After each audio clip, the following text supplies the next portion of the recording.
Welcome to the second installment. Open that which is closed. On the first fake drawing, the AT drawing, there is a hermit standing in front of a locked door with 2 keys in his hand.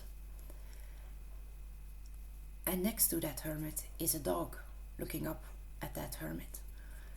In the LCF drawing, there is the same hermit holding the same keys, but holding the keys in his left hand, and that same dog is looking up at him. Now that dog can be a reference to the Fool in the tarot, the Fool card. How that dog is also looking up at the Fool that is about to jump off a cliff.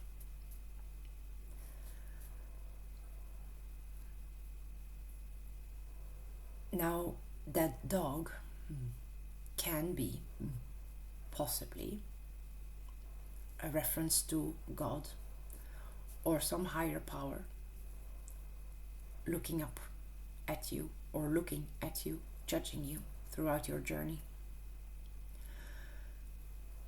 But it's reversed. God, dog, they're reversals of each other. Now make of that what you will and make any inference at your own discretion. I'm not going to get into that because it's not really important. It's just an interesting side note. Now the 2 keys stand for something. They are the keys of Solomon, of the Solomon temple. Now Solomon is not so much known for building the temple, but more for who or what he employed in order to build that temple. And those 2 keys open the doors to the temple. 1 key to open the outer door and 1 key to open the inner doors. Now the outer door is the door that anybody can enter. And that is, you need to make a donation. Make a donation to the temple and the doors will open. It is materialism. But the doors to the inner sanctum of the temple, they will not open for everybody. And money cannot open them.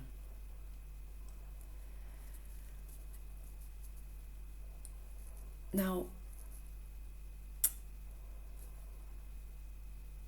the same keys are depicted in the flag of the Holy See. The Holy See is the Vatican. And they stand for something very similar. There is a gold key and a silver key, and they are crossed over each other like that. And those are the keys of the Pope. The Pope holds those keys in his hand. This has not much to do with the drawing, but it is not unimportant in the general meaning of it. 1 key, the gold one, opens the kingdom of heaven. And it has the power to dissolve sin. And if man is dissolved of sin, he can be entering the kingdom of heaven. The silver key is the key that shuts or locks the door for the unworthy. And this is exactly what the keys in the drawing mean. It is just very important in the drawings which hand is holding the key. The right hand is the hand of materialism, the hand of mundus, the mundane world. Mundus externa, the external world. And if that hand is holding your keys, you will only get so far. In the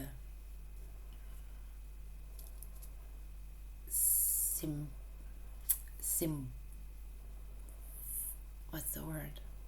In the symbolical Temple of Solomon, you will be able to enter through the first door.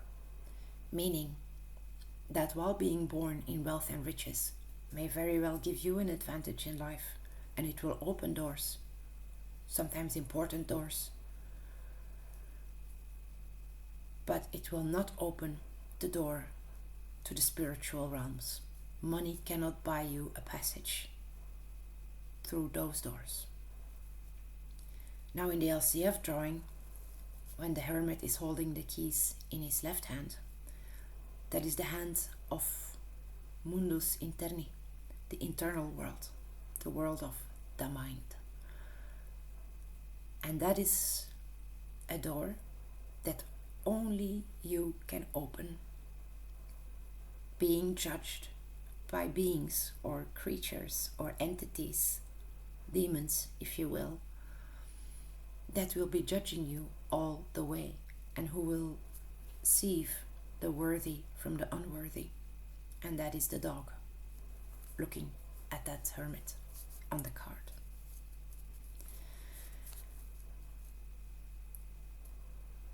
Now, like I said, most definitely having wealth and power can help you open doors. But that ultimate door to the inner sanctum of the temple, that is what money cannot open. Only you, the mind, can open that one. In the movie, you are often met with symbols that correspond to this card, to these two keys. For instance, when Corso goes to the Vargas estate, that is the guy living like a hermit and is seemingly living in a very rich country house, except it is completely destitute. He has sold everything in order to just keep the house and 2 crystal glasses. That is the only thing that's left of all his wealth, all his power. And that is a man that was just too lazy to go through that journey. He wanted to have the book and he wanted to have the knowledge, just to have it and then do nothing with it. It was a status symbol. Ironically, he lost his status trying to keep it. And all that is left are 2 crystal glasses and the book and the house that is falling apart. Another one is when he goes to the Baroness, and he is also met with 2 guardians, one at the floor level, and then another one is her secretary, that the first time tells him, no, you cannot enter. So he's barred from entering. Very, very much, again, very much symbology of the outer and the inner door. He passes the first door, but not the second one. Corso initially starts out his journey as somebody who wants to enter the world of the rich and the powerful. And like we said in the original review with Thomas, he indeed sees this as his way in.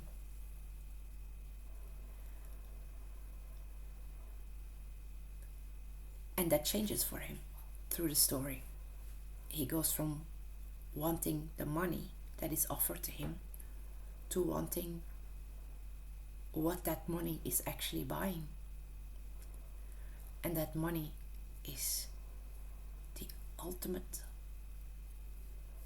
goal a human can reach, to attain enlightenment, to have the knowledge of gods or God in this movie.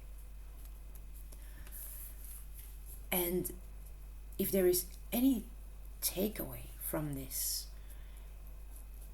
It is that those keys on the flag of the Holy See should tell you a lot about the nature of the Vatican. Because if that doesn't convince you that the Vatican is an empire of sorcery and the Pope sits on his throne, I have no idea what else will or could convince you of that. And that is all. And until the next one.